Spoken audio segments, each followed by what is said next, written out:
The first photograph I ever received of my husband's other woman arrived while I was still bleeding from the surgery that brought our twins into the world. I had 2 babies sleeping in plastic bassinets beside my hospital bed, an incision held together with surgical staples across my lower abdomen, and a phone in my trembling hand showing a stranger's pregnant belly, with my husband's wedding ring resting against her skin. Beneath the picture were 11 words that ended an 8-year marriage in a single breath. "She is carrying my baby, so sign the divorce papers." I read those words 4 times before my brain agreed to believe them. 6 months later, that same husband would call me sobbing in the middle of the night. And by then the truth had already crawled out of every hiding place he built for it. My name is Hannah Whitfield, and I want to start this story by saying I am not a dramatic person. I am the kind of woman who keeps grocery receipts, who labels Tupperware containers with masking tape, who plans family vacations using color-coded spreadsheets. If you had asked me a year before that hospital morning what my life looked like, I would have said boring, in the most grateful way. A quiet brick house outside Columbus, Ohio. A husband I had loved since I was 26. 2 heartbeats finally growing inside me after years of needles and disappointments. I had no warning that the floor was rotten underneath everything I was standing on. People love to say the signs were obvious in hindsight. But the truth is that hindsight is a liar, dressed up as wisdom. I want to pause here for a moment, because I know some of you are already feeling the weight of that hospital scene in your chest. And if you have ever been blindsided by someone who was supposed to protect you, I would love for you to stay with me through the rest of this. Please subscribe to the channel so the next story finds you when you need it. And in the comments, tell me about a time someone you trusted made you feel small, at the exact moment you needed them to make you feel safe. You do not need to share the full story, just a sentence. Those comments are read by thousands of people who think they are the only one, and your words might be the reason a stranger feels less alone tonight. To understand how I ended up in that hospital bed reading that text, you have to understand what Drew and I had been building for almost a decade. We met at a friend's housewarming party in late autumn, when I was 26 and he was 28, and he spent the entire evening following me from room to room, asking questions about my work, as if my answers were the most interesting thing he had heard all year. He was an engineer at a mid-sized firm downtown, the kind of man who fixed the dishwasher himself and remembered birthdays without being reminded. We married 18 months later in a small ceremony at a vineyard outside the city, and afterward we moved into a 2-bedroom brick ranch with a front porch swing that became my favorite place to drink coffee on Saturday mornings. The years that followed were quietly happy, but they were also marked by a single shadow that grew longer with every birthday I crossed. We wanted children, and our bodies would not cooperate. There were 3 rounds of fertility treatments, 2 early losses I rarely talk about, and an entire calendar year where every doctor's appointment felt like another door being closed in my face. Drew was patient through most of it, or at least he performed patience well. He would bring me chamomile tea after the injections. He would sit through the consultations holding my hand. He would tell me on the worst nights that we would find a way no matter how long it took. I built a great deal of my faith in our marriage on those small, loyal moments, and I never imagined that the same man could turn into someone capable of writing the text I would later read. When the pregnancy finally took, it was almost too much joy to contain in one body. I remember calling my mother from the parking lot of the clinic and crying so hard the receptionist came outside to check on me. 2 weeks later, we returned for the ultrasound that revealed not 1 heartbeat but 2, and the technician laughed and said congratulations because she had never seen a husband sit down on the floor before. Drew slid right off the chair and put his face in his hands and said the word twins over and over, like he was testing whether it was real. Our families threw a baby shower in a rented community hall. Neighbors I barely knew dropped off casseroles, and for the first time in years, I let myself believe that the long waiting was finally being paid back in full. The pregnancy itself was difficult, in the way doctors warned me twin pregnancies usually are. By the time I reached 7 months, my ankles were swollen into shapes I did not recognize, my lower back ached constantly, and I had to sleep propped up on 3 pillows to breathe properly. None of that bothered me as much as it should have, because every kick from the inside felt like proof that the long road had a destination. Drew attended most of the prenatal appointments, But somewhere around the 5th month, I started noticing that he was attending them the way a man attends a meeting, rather than the way a father attends the birth of his children. He brought his phone into the exam rooms. He scrolled through messages while the technician moved the wand across my belly. When I asked if everything was okay, he always gave me the same answer with the same tired smile. "Work," he would say. "Just a lot going on at the office." I believed him because I wanted to believe him, and because belief is cheaper than suspicion when you are 7 months pregnant with twins and barely sleeping. There were small things I filed away without examining. The way his phone now lived face down on every surface. The way he started taking calls in the garage with the door closed. The way he stopped reaching for me at night. Even just the casual touches that had been the background music of our marriage for years. Trust does not collapse the way buildings collapse. Trust erodes the way a coastline erodes. One quiet inch at a time, until one morning you look out and notice that an entire piece of the shore is missing. Around the 34th week, my obstetrician told me my blood pressure had climbed into a range that scared her, and I was placed on what she called modified bed rest. That phrase sounds gentle, but in practice it meant I could no longer manage most of the household on my own, and the small daily tasks I had always handled silently now needed to be handed over to Drew. He did the basics with the efficiency of someone completing an assignment, but the warmth was gone from him, replaced by a low, simmering irritation that I could feel even through his polite responses. One evening I was folding tiny onesies in the nursery, my back aching from sitting upright too long, and I apologized for being so much trouble. Drew did not look up from his phone, and his voice when he answered came out flat as a coin on a table. "It is fine," he said, and the way he said it told me that fine was not what he meant. A few seconds later he looked up and saw my face, and his expression shifted into something closer to performance. "Sorry," he said. "Work is killing me lately." I nodded and went back to folding the onesie in my lap, but a small, cold thing had moved into the room with us, and I could not name it yet. That cold thing followed me everywhere for the next 3 weeks. It sat in the passenger seat when Drew drove me to the grocery store. It stood behind me in the kitchen when he made dinner without speaking. It curled up next to my pillow at night when he turned away from me in his sleep. I told myself it was hormones. I told myself it was exhaustion. I told myself stories that allowed me to keep loving him, because the alternative was unthinkable, and I did not yet have the strength to think it. My water broke on a Tuesday afternoon while I was trying to refill the cat's water bowl. There was no warning, no warm-up, no time for the bag I had packed and repacked 4 times to feel like enough. By the time we reached the hospital, the twins were already in distress, and the words emergency cesarean started bouncing around the room before I could fully understand what was happening. They moved me into the operating room so quickly that Drew barely had time to put on the paper gown they handed him, and the last clear image I have from before the surgery is the overhead lights blooming into bright white circles above my face, while a nurse squeezed my shoulder and told me everything would be all right. Then there were voices, and machines, and a tugging sensation deep inside me, and then 2 thin cries one after the other, like 2 notes in a song I had been waiting my whole life to hear. A boy, the doctor said, and then a girl. Healthy, strong, loud. I cannot describe what it feels like to hear your own children breathe for the first time, except to say that nothing else in the room exists for that single suspended moment. Caleb came first by 2 minutes, and then Rosie arrived hollering at the top of her lungs, as if she had a complaint to file with management. They held them up so I could see their faces, and I cried in a way I did not know my body could cry, while still being numb from the chest down. Drew stood behind the surgical curtain, looking at them with an expression I could not read, and I told myself it was shock, and I told myself it was love, and I told myself many things that afternoon that were not true. The next 24 hours dissolved into a haze of pain, painkillers, and the strange quiet of a recovery room at 3 in the morning. The cesarean had been rougher than the surgical team initially expected, and I could not sit up without help. Every cough sent a wave of fire across my abdomen.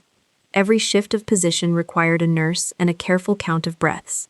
The babies stayed in the nursery for monitoring most of that first night, and when they were finally wheeled in to me the next morning, I held them with arms that shook from weakness, while a lactation consultant gently explained things I was too exhausted to fully absorb.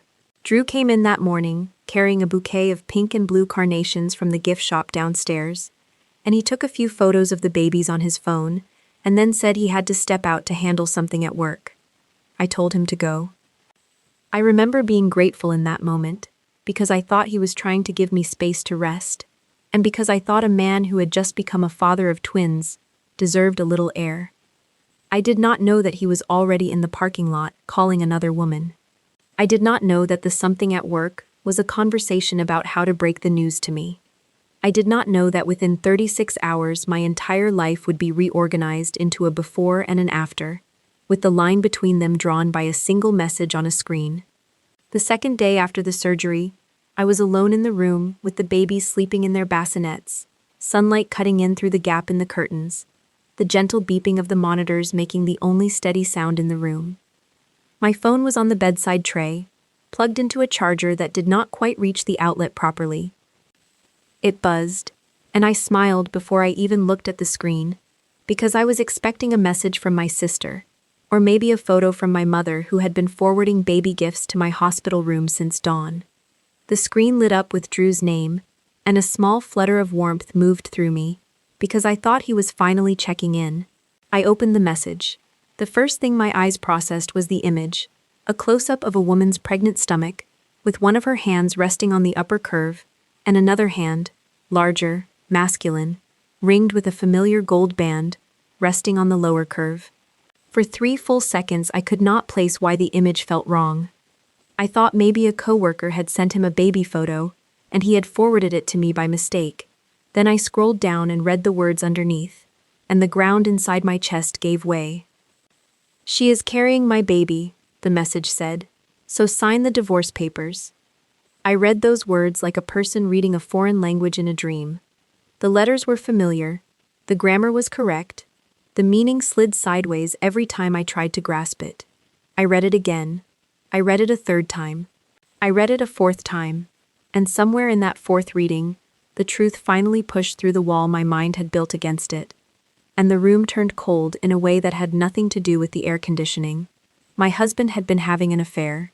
The affair had produced a pregnancy. He had chosen to inform me of both things, and to demand a divorce, while I was still in a hospital bed recovering from the surgery that had delivered his children. I do not remember dropping the phone, but I remember the sound it made when it hit the linoleum. I do not remember beginning to cry, but I remember the taste of salt at the back of my throat, and the way my hands could not figure out what to do with themselves. A nurse came in a moment later. Drawn by some instinct, nurses develop after enough years on a recovery floor, and her face changed the second she saw me. "Hannah," she said, "what happened?" I could not answer her. My mouth opened and closed and produced nothing. She picked the phone up from the floor and read the message that was still glowing on the screen, and her face went through 3 expressions in 2 seconds before settling on something close to horror. "Oh my God," she whispered, and those 4 words were the first official confirmation that what I had just read was real and not a hallucination my anesthetic was inventing. The next several hours unfolded in a kind of soft blur. My mother arrived first, then my father, then my sister, then a chaplain whose name I do not remember offering tea I never drank. Someone called Drew, but no one would tell me what was said on the other end of the line, only that he was not coming to the hospital. He did not come that day. He did not come the next day. He did not come the day after that. Instead, an email arrived from an attorney I had never heard of, with attached PDF documents and a polite note explaining the timeline by which I was expected to respond. 8 years of marriage, 3 years of fertility treatments, 2 newborn children in the bassinets next to me, all of it condensed into a digital envelope sent by a stranger who had been hired to make my husband's exit as clean as possible. My mother held me that night, while I cried into her shoulder, and my father paced the small recovery room with the controlled fury of a man who has not been in a real fistfight since he was 18, but is reconsidering. None of their love could change the basic shape of what was happening. Drew was gone. The babies were here. The hospital discharge paperwork was already being prepared. The world had handed me a problem I did not get to refuse. and somewhere inside the wreckage, I was going to have to find a way to keep my children alive. The hardest thing in those first days was not the betrayal, though the betrayal sat on my chest like a stone. The hardest thing was the simple physics of caring for two newborn humans while my body had been cut open less than 72 hours earlier. The divorce papers sat on my kitchen table for almost 2 weeks before I could bring myself to open the envelope. When I finally did, I noticed something I could not yet explain. Drew's lawyer had attached a note urging an expedited timeline, asking that the response be filed within 10 business days, offering generous terms in exchange for speed. At the time, I assumed he was simply eager to begin his new life with the woman in the photograph. I assumed he wanted the formality finished so he could marry her, before her belly grew much larger. I had no way of knowing that there was another reason for his urgency, a reason that would only come to light 6 months later, when a single laboratory result would crack open the foundation of every choice he had made and bring the entire structure crashing down on top of him. The first month at home alone with the twins almost finished what the surgery had started. People talk about newborn life like it is a soft cloud of pastel colors and lullabies, and there were moments that looked like that from the outside. But inside the walls of my little brick house, the days were a brutal arithmetic of feedings and diaper changes and recovery pain that no one had warned me about. Caleb had silent reflux that turned every horizontal position into a fight, and Rosie wanted to be held against a warm body every minute she was awake. If one of them finally drifted off, the other woke up within 7 minutes as if they had a private agreement to keep me from sleeping. I stopped counting hours. I counted ounces of formula and clean burp cloths, and the small mercies of the dishwasher finishing a cycle. Drew never called during that first month, and the absence of his voice became its own constant noise in the house. The first child support payment landed in my checking account on a Friday morning, transferred from an account I did not recognize through a service I had never used, attached to no message of any kind. It was efficient the way a vending machine is efficient. I stared at the deposit notification on my phone for a long time before I closed the screen, because part of me had still been waiting for him to text something, anything, even a single sentence asking how the babies were doing. There was nothing. The transaction had a reference number where a sentence should have been, and the reference number was the most honest summary of what our marriage had become. I hated how often I checked my phone in those first weeks. I would catch myself doing it in the middle of warming a bottle, in the middle of a diaper change, in the middle of a 3 a.m. feeding when the rest of the world was asleep, and the kitchen light hummed above my head.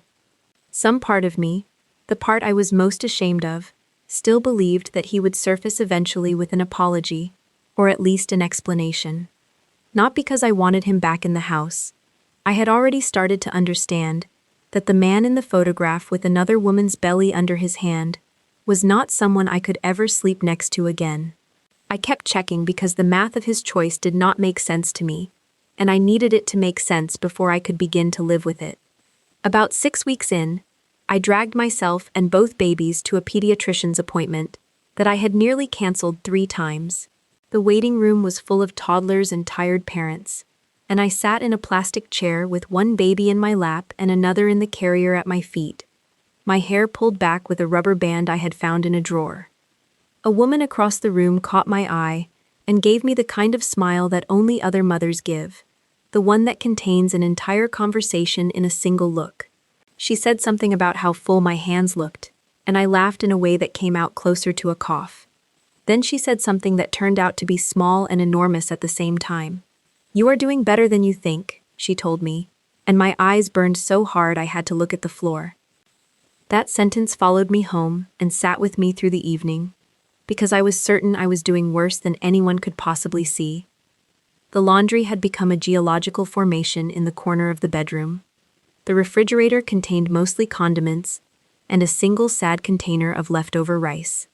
I was forgetting to eat lunch most days, and I was forgetting to drink water until I felt dizzy, and I had started having long stretches of time in which I would stare at the ceiling above my bed for 10 or 15 minutes before I could convince my body to swing my legs over the side. There were nights when I sat in the rocking chair in the nursery long after the babies had fallen asleep, and I would cry as quietly as I could so I did not wake them, and I could not have told you what exactly I was crying about because the answer was simply everything. My primary care doctor was the one who finally said the words I had been avoiding. Postpartum depression, she told me at a follow-up visit, is not a personal failing, and what you are describing is textbook, and you are not going to white-knuckle your way out of it alone. Hearing the diagnosis out loud was strangely steadying, the way it can be steadying, to learn that the chest pain you have been ignoring has a name and a treatment plan. I was not weak. I was not a bad mother. I was a person whose hormones had crashed into a brick wall at the same moment her marriage had detonated, and the resulting wreckage required actual professional help.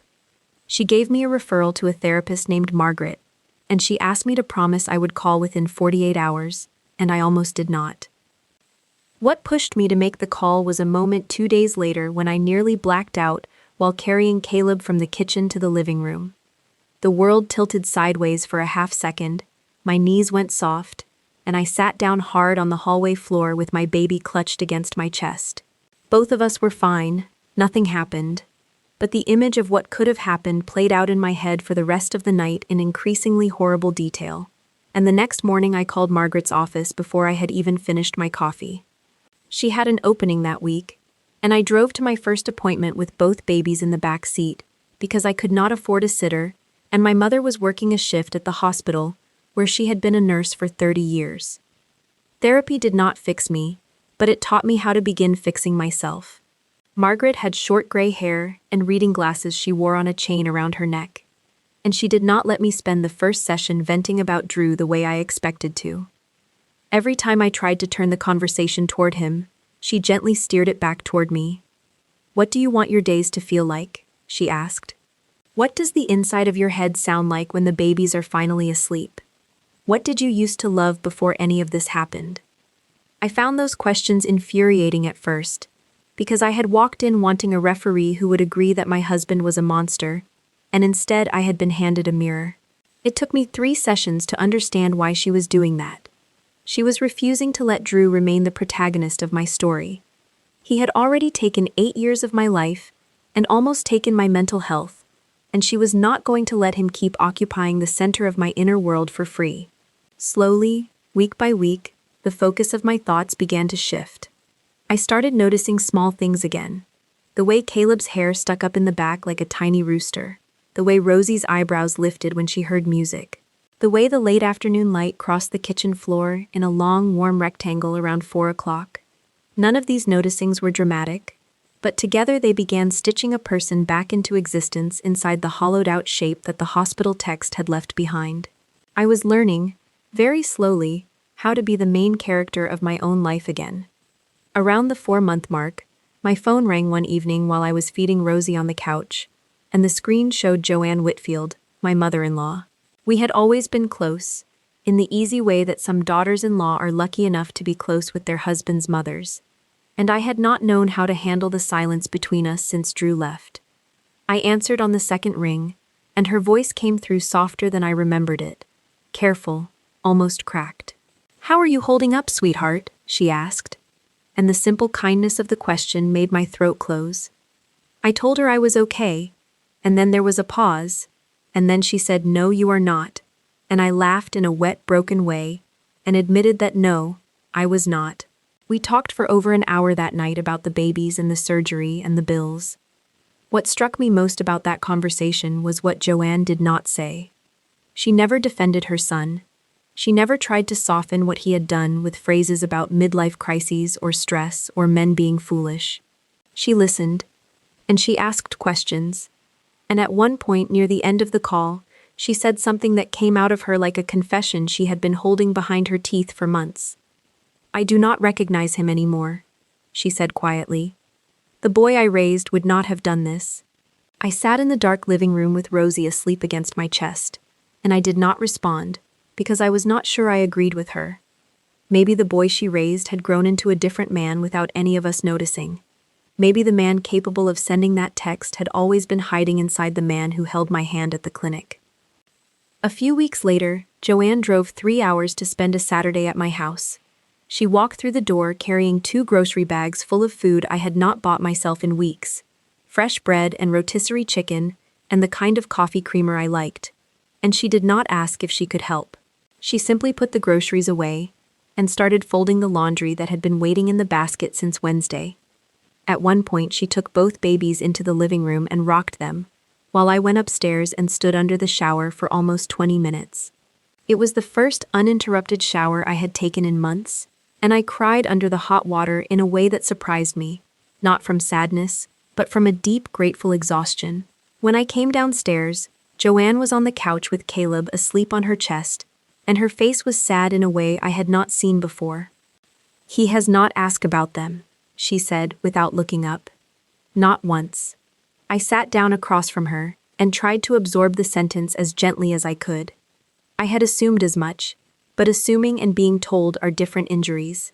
We sat in the quiet for a long moment while the babies breathed against her cardigan, and then she whispered something I would carry with me for years. "One day he is going to wake up and understand exactly what he threw away," she said, "and when that day comes, it is not going to feel the way he thinks it will feel." I did not respond, because I was not interested at the time in what Drew was eventually going to feel. I was interested in surviving the week in front of me, and in keeping these two tiny humans fed and clean and alive. In the meantime, life with the twins began finding a rhythm I could almost trust.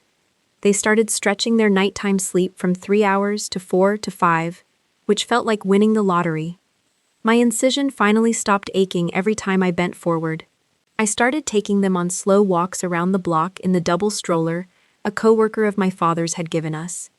The neighborhood began to recognize me as the woman with the twins, instead of the woman whose husband left her in a hospital, and that small shift in identity meant more to me than I expected. I picked up a few remote consulting projects for small businesses I had worked with before my pregnancy, basic administrative and operations work that I could do from my kitchen table in 20-minute bursts between feedings, and each invoice I sent out felt like a brick in the foundation of a new life. One crisp October morning, I bundled the babies into the stroller and walked through the neighborhood while the maple trees burned red along the sidewalks. The air smelled like cold leaves and wood smoke. The twins were babbling at each other in their secret twin language, and somewhere around the third block, I noticed something inside myself that I had not felt in nearly a year. I felt peaceful, not happy in the way I had been before everything broke, not whole in the way I one day might be, but quiet and steady, in a way that felt earned. The realization actually frightened me a little, because peace meant I was moving forward, and moving forward meant accepting that Drew might never be a real part of our lives again. I noticed that the thought no longer punched the air out of me. It just sat there, accurate and survivable. That afternoon, while the twins napped in the nursery, I sat at my kitchen table with a calculator and the cheap paper planner I used to track our finances. The numbers were tight, but they were not impossible. Drew's support payments covered the basics. My consulting income covered the small things, and my parents helped quietly with the gaps in ways they pretended not to notice. I had begun to feel like the captain of a small, careful ship, rather than the survivor of a shipwreck, and there is no way to overstate how much that mental shift mattered. As I was finishing my budget for the month, my phone rang. Joanne's name appeared on the screen for the second time that week, and the moment I answered, I could tell from her breathing that something had happened. "Hannah," she said, "are the babies okay?" "Yes," I said. "Why?" There was a long silence on the line. "The baby is not his," she said finally, and I had to ask her to repeat the sentence because my brain refused to hold it the first time. Drew had asked for a paternity test, she explained, and the results had come back 3 days earlier, and the child Sienna had been carrying through every dinner reservation, and every weekend trip, and every social media post, was not biologically related to my husband at all. I lowered myself slowly into the kitchen chair. The dishwasher hummed in the background. The baby slept upstairs. The afternoon sunlight was still crossing the floor in the same long rectangle it always did. Everything in my world was exactly where it had been 5 minutes earlier, but the world in which Drew was living had just tilted sideways and slid every piece of furniture in his life off the floor. I closed my eyes and listened to Joanne breathe. "I want to take one breath here with you, because if you have stayed with me this far, you are the kind of person who understands that some moments in life rearrange everything you thought you knew. and I want to make sure you do not miss what is coming next. Please stay with me through the rest of this, because the most important part of the story is still ahead, and it is not the part you might be expecting. If you have a moment, drop a comment and tell me about the exact second you realized someone in your life had been lying to you for longer than you wanted to admit. Not the confrontation, just the second. The moment your stomach knew before your brain did. Those comments tell me what kind of stories to bring you next. Apparently, Sienna had broken down and admitted, when the results came back, that she had been seeing someone else during the same window in which she had been with Drew, and she had genuinely not been certain whose baby she was carrying. She had told Drew it was his, because telling him that gave her the life she preferred, and Drew had believed her, because believing her gave him an exit door from a marriage he had already decided to leave. Joanne told me there had been a single terrible night at their apartment that ended with neighbors calling about the noise. Within a week, the lease was being broken and Sienna had moved out, and Drew was alone in a downtown apartment with secondhand furniture and a nursery he had already half-decorated for a baby that did not belong to him. I listened to all of it without saying very much. I had expected, when I first imagined a moment like this, that I would feel triumphant. I had pictured some version of myself raising a glass at the kitchen table, while the universe finally balanced its scales. What I felt instead was quieter and more honest than triumph. I felt consequences, just consequences, plain and structural, the way water finds its level once you remove the dam. There was no joy in it for me, because the joy would have required me to still be invested in Drew's life, and I had spent the previous 6 months learning, painfully and on purpose, how to stop being invested in him. Joanne told me one more thing before we ended the call. He loved that baby, she said. He talked about her constantly. He picked out a name. I let that sentence sit in the air, because the irony of it was almost more than I could process. My husband had walked away from 2 biological children he had spent years trying to conceive, in order to build a fantasy life around a baby that turned out to belong to another man. There was a kind of poetic cruelty in it that no novelist would dare invent, and yet there it was, sitting on my kitchen table next to my coffee cup. After we hung up, I sat in the quiet for a long time, and tried to feel the things I thought I was supposed to feel. I waited for the rage. I waited for the satisfaction. I waited for the bitter laughter. None of it really came. What I felt instead was a soft, strange compassion that confused me.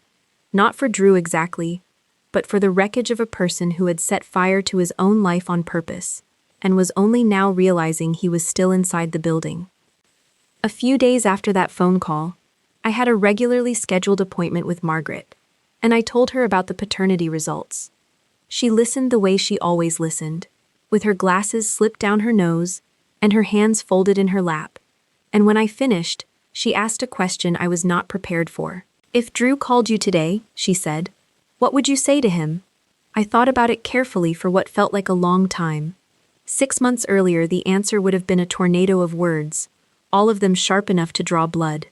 3 months earlier, the answer would have been a careful, prepared speech I had been rehearsing in the shower. That afternoon, sitting across from Margaret, with sunlight slanting through her office window, I realized that the honest answer was simpler than any of those. "I do not know," I told her. "I do not think I need anything from him anymore."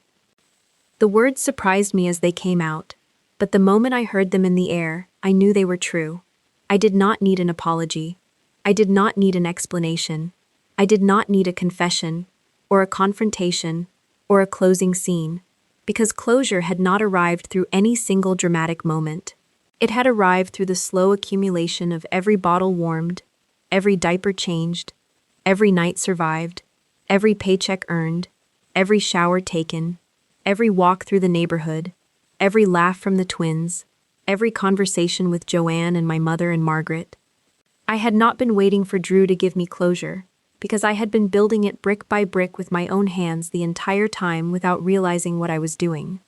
Margaret smiled at me in a quiet, pleased way, and I drove home that evening with the radio off, listening to my own breathing. The week after that therapy session, Joanne came by the house again, and the moment she walked through the door, I could see that something had shifted in her since the paternity news. She looked tired in a way that went deeper than sleep, and she sat at my kitchen table with her hands wrapped around a mug of tea, while the twins played on a quilt at our feet. "He is not doing well," she said carefully, and I waited because I knew she was not asking for sympathy. "He has lost almost 20 pounds. He barely leaves the apartment. He sits on the couch in the dark some nights and does not answer his phone for days." I listened without interrupting, because none of it required a response from me.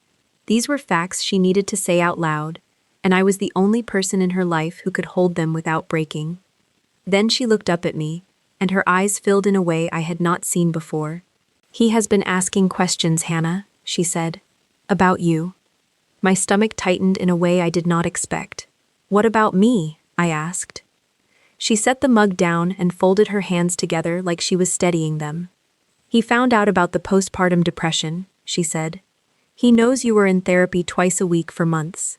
He knows about the day you almost fainted in the hallway carrying Caleb. He knows you went back to the emergency room for the infection scare a week after you came home. He knows about the panic attacks. He knows about the nights your father drove across town at 2 in the morning because you could not stop crying.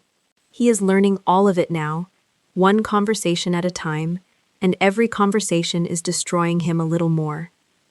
I stared at the wood grain of the kitchen table for a long time before I answered. "He did not know any of that," I said finally, "because he never asked." Joanne nodded slowly, and a small bitter smile passed across her mouth. "That," she said, "is exactly what I told him. The information had always been available to him. The phone numbers had not changed. The address had not changed. The names of my doctors had not changed. He could have asked at any point during those 6 months, and someone in his family would have told him the truth.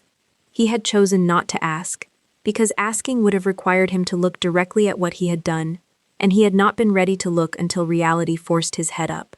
After Joanne left that afternoon, I stood at the window and watched her drive away, and I felt the strange weight of knowing that somewhere across town, a man was finally beginning to understand the cost of a choice he had made in a hospital parking lot. The first time Drew called me directly was on a Thursday evening about 2 weeks later. The twins were on the living room floor stacking soft fabric blocks into wobbly little towers, and I was sitting on the rug with them when my phone lit up with his name. I stared at the screen for what felt like a long time, and then I let it ring through to voicemail without touching it. 6 months of silence had earned him that much from me. After the babies were bathed and read to, and finally asleep in their cribs, I sat on the edge of my own bed in the dark and pressed play on the message. For the first several seconds there was only breathing, slow and uneven, the breathing of a man trying to find the beginning of a sentence he did not deserve to say. Then his voice came through the speaker, and it was not the voice I remembered. "Hannah," he said, "I do not know if you are going to listen to this." The arrogance was gone. The control was gone. What was left was something thin and worn and humbled. "I know I do not deserve a conversation," he said. "I know I do not deserve forgiveness. I am not calling to ask for either one. There is just something I need to say out loud, and I need you to know that I have said it." Then there was a long pause, and when he spoke again, his voice cracked in the middle of 3 small words. "I did not know," he said. I closed my eyes and let the sentence land inside me. "I did not know what you went through. I should have known. I should have called. I should have asked. I did not." The message ended without any further words, and I sat in the dark, holding the phone in my lap for a long time afterward. Then I deleted it. The calls continued over the following weeks. Some I listened to. Most I did not. The strange thing was how little of it touched me anymore. Not because I had hardened, but because I had moved. The center of my life was no longer located in the place where Drew could reach it. The twins had learned to crawl, then to pull themselves up against the coffee table, then to take wobbling half steps between the couch and my outstretched arms. My consulting work had grown into something close to a small business, and I had started attending a Wednesday morning mothers group at a community center 2 miles from my house. I had a circle of women I called by their first names. I had a calendar with things written on it that were not doctor's appointments. I had begun, almost without noticing, to construct a future, and Drew's voicemails arrived into that future, like postcards from a country I no longer lived in. One Saturday morning, Joanne came over with the kind of nervous energy that told me she was carrying a request she did not want to deliver. She sat at my kitchen table and waited until I had poured her coffee before she said it. "He wants to see the children," she said. "He did not ask me to pressure you. He asked me to ask." I appreciated the precision of her phrasing, because it gave me room to think instead of room to react. I stared out the window for a long moment, at the backyard, where my father had set up a small plastic play structure for the twins. "I do not know yet," I told her. She nodded, and she did not push. Before she left, she put her hand on top of mine and told me one thing more. "He cries every time he talks about them," she said. I nodded back at her, because I had nothing kind to say in response, and I did not want to say something cruel. A few days after that conversation, I had coffee with my old friend Bridget, who had stayed quietly in touch with both Drew and me throughout the previous year because she was too decent a person to choose sides publicly. Bridget had always been a careful woman, and that afternoon at a little cafe downtown, she set her cup down and looked at me with a serious expression. "Can I tell you something?" she said. "He really did not understand how bad things got for you." I almost laughed, not because the statement was funny, but because it was absurd. That, I told her, is because he was not paying attention. She nodded slowly. "I know," she said, "but he is paying attention now." She told me that since the paternity results, Drew had been calling everyone who had been close to me during those first months, asking detailed questions about what my days had actually looked like. He had spoken to my father at length, she said, and to 2 of my cousins, and to a co-worker who had brought me groceries during the infection scare, and to the lactation consultant from the hospital who had remembered me and remembered him. Every conversation had handed him a different piece of a picture he had refused to look at for half a year, and the assembled picture was unbearable. He had not known that my mother had stayed at the house for the first 10 days after I came home from the hospital. He had not known that I had cried so hard at one pediatric visit that the doctor had quietly closed the door and sat with me for 20 minutes before resuming the appointment. He had not known about the night I had nearly called a crisis line. By the time Bridget finished talking, I felt something close to calm, because every detail she described was old news to me. I had lived those nights. He was only now being told about them. 2 weeks later, I agreed to meet him. Not for reconciliation, not for closure in the cinematic sense. I agreed because I wanted to look at him with my new eyes and see what he had become, and because I knew the twins were eventually going to ask me questions I did not want to answer from secondhand information. We met at a small public park near my parents' neighborhood on a cool, overcast afternoon. My mother and father kept the twins on the playground at the far end of the park, well within sight but out of earshot. Drew was already sitting on a bench when I arrived, and the moment I saw him, I almost did not recognize him. He had lost weight in a way that aged him by 10 years. His hair had grown out unevenly. His clothes hung on him like they belonged to a slightly larger man.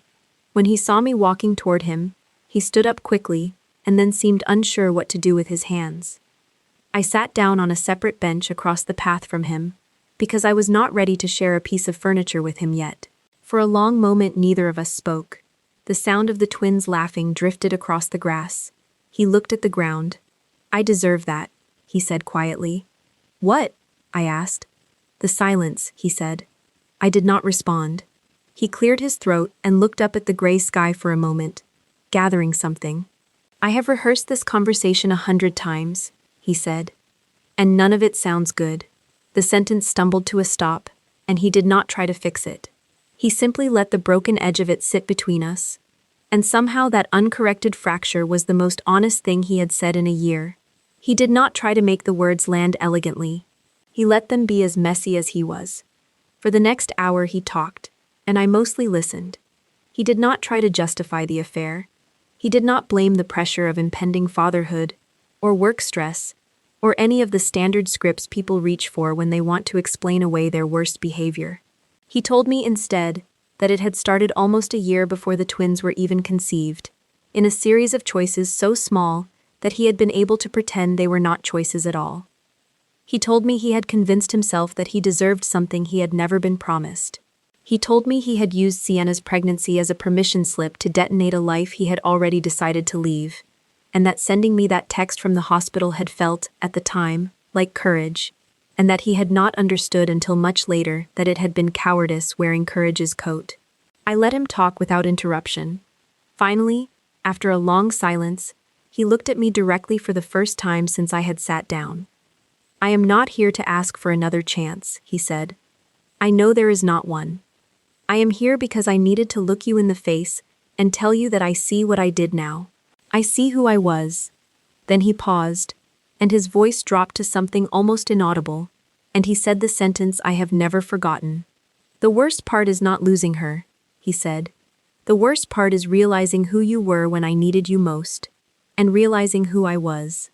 I watched his face as he said it, and what I saw there was not self-pity.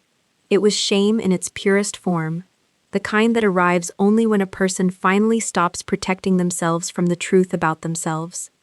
I did not say anything in response, because there was nothing to add. When the meeting ended, Drew stood up slowly and looked across the park to where the twins were laughing on the swings, with my father pushing them gently from behind. He watched them for a long moment without moving, and his eyes filled with quiet tears that he did not bother to wipe away. They were not performative tears. They were the tears of a man finally understanding that 6 months of his children's lives had passed without him, and that no apology and no amount of remorse was ever going to give those months back to him or to them. He turned and walked toward his car without saying goodbye, and I watched him go with an expression I could not have named. It was not forgiveness. It was not hatred. It was something quieter that sat in between. The recognition of a person you used to love who has finally seen himself clearly for the first time. In the months that followed, Drew began the slow work of trying to build something with the twins from nothing. He attended supervised visits at a family services center twice a week, then once a week at a neutral park, then eventually short visits at my parents' house with all of us present. He never missed an appointment. He never showed up late. He never tried to use the visits to send messages to me through the children. The first time Caleb reached past Drew to be picked up by my father instead, I watched Drew's face absorb that small rejection with quiet acceptance. He did not flinch. He did not protest. He simply nodded, because he knew he had earned exactly that. Trust, when it is rebuilt at all, is rebuilt in small, unglamorous increments. And Drew was finally learning the difference between wanting something and deserving it. He stopped asking for anything. He just kept showing up. One Sunday afternoon, almost a year after the divorce had been finalized, we all attended a first birthday party for my cousin's daughter at a community center. It was the first large family gathering Drew and I had both attended since the separation, and I was nervous about how the extended family would handle it. As it turned out, they handled it the way decent people handle uncomfortable things, with politeness and distance and quiet observation. No one was cruel to him. No one needed to be. The warmth that had once flowed toward him from aunts and uncles and old family friends was simply no longer there. He was treated like a guest in a family he used to belong to, and that was its own kind of sentence. After the cake had been cut and the children had been wrangled into their car seats, Drew approached me in the parking lot while I was loading a diaper bag into the trunk. "I owe you something," he said. I looked at him. "What?" I asked. "A thank you," he said. I almost laughed. "For what?" I asked, because I genuinely could not imagine. "For not turning them against me," he said. "For letting them have a father at all, even after I gave you every possible reason not to." I closed the trunk slowly and turned to face him. "They deserve their own relationship with you," I told him. "Whatever that relationship turns out to be, is going to be built on what you do from here, not on what I say about you." He nodded, and his eyes went briefly to the back seat of my car, where the twins were already drowsy in their car seats. "I do not think I will ever stop regretting what I did," he said quietly. I believed him. I did not say so out loud, but I believed him, and that small private belief was the closest thing to peace either of us was going to get. Before we close this chapter together, I want to say something to you directly, because the story is almost finished, and I do not want you to miss this part. If anything Hannah has lived through has reminded you of someone in your own life, Please share this video with that person, because sometimes the right story arrives at exactly the right moment and changes the way someone sees themselves. In the comments, tell me what you would say, if you had the chance, to the person who once underestimated you the most. Not in anger, not as a speech, just one honest sentence. Your sentence might be the one another person needs to read tonight, to remember who they actually are. A few months after the birthday party, I had dinner alone with Joanne at a small Italian restaurant downtown. The twins were spending the night with my parents, and it was the first time in over a year that I had eaten a meal in a restaurant without a high chair somewhere in the vicinity. Joanne told me that Drew had said something to her the week before that she wanted to repeat to me, because she thought I should hear it directly. He told her that losing Sienna had not been the worst thing that had happened to him. He told her that the worst thing had been realizing, slowly, over the course of those months alone in his apartment, that the woman he had abandoned in a hospital bed had been stronger than he had ever understood her to be. Joanne reached across the table and squeezed my hand when she finished telling me, and I looked down at my plate for a long time. "I think that is true," she said softly. "I think it is the truest thing he has ever said."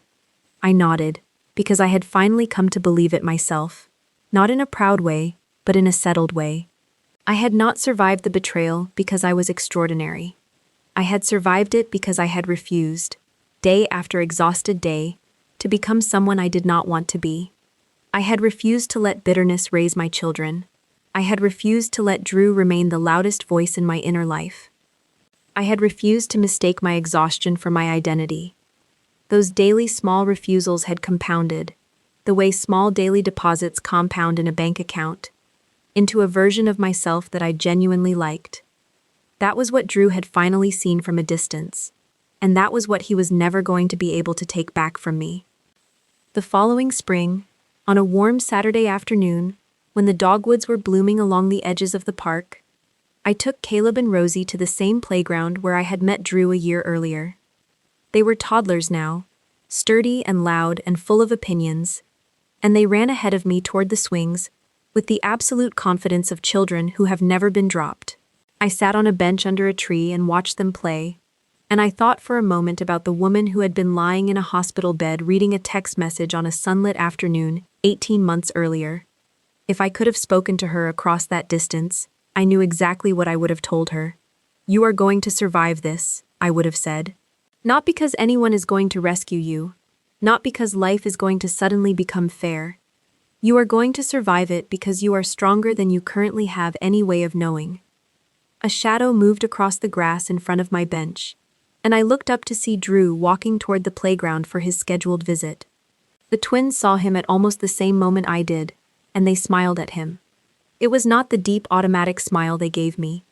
It was not the easy comfort they showed their grandparents. It was a smaller, newer smile, the smile of children who were just beginning to learn who this man was and where he fit in their lives. Drew smiled back at them, and then he looked across the playground at me.